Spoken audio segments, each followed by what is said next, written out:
talk to disabled people on this podcast. I haven't interviewed an able-bodied person because that's just not really the premise of the podcast, and that would be very bizarre.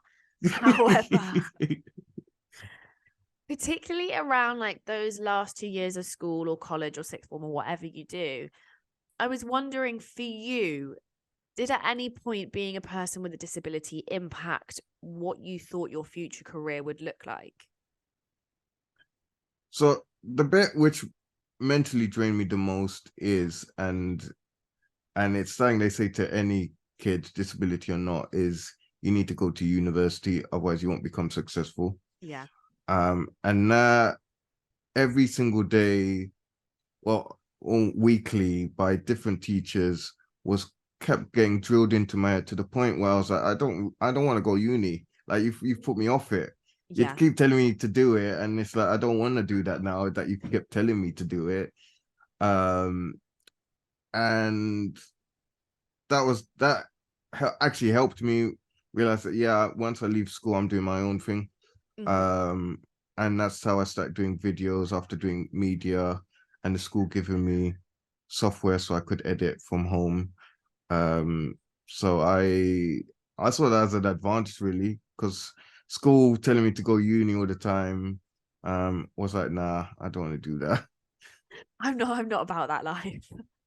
Yeah, I don't want to go uni. I don't want to really do the 9 to 5 because I've done that for all of my school life. So I was like, yeah, I'm gonna just do my own thing, be creative, get my brain active, and go from there.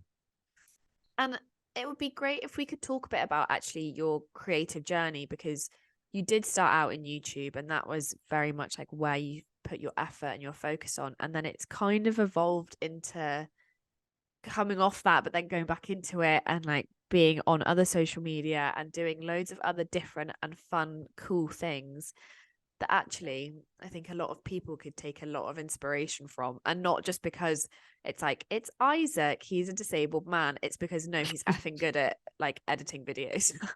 Yeah. I mean, it's a long story for all of it, and it's kind of like a bit of this and that all coming together, which kind of determined the journey. So yeah, I did YouTube for about 9 years, Yeah.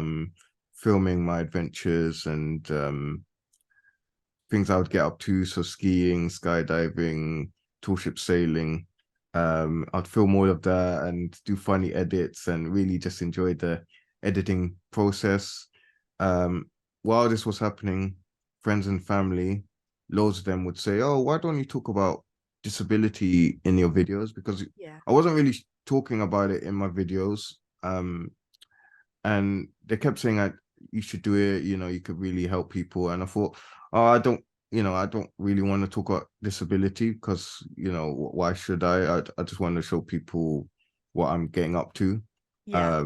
I didn't see the point of talking about it. So I carried on doing the videos, and then friends and family kept telling me, and that was kind of pushing me away from doing it. But then I was given an opportunity to do a public speaking engagement about overcoming obstacles, which I did. And I always remember this, a woman came up to me afterwards, and she got a lot of pains in her legs. Uh-huh. And she said to me, after listening to your story, I don't know why I've been complaining so much. And she had a totally different perspective on life after I'd spoken. And that's when I realized how much of an impact I could or have been making on people.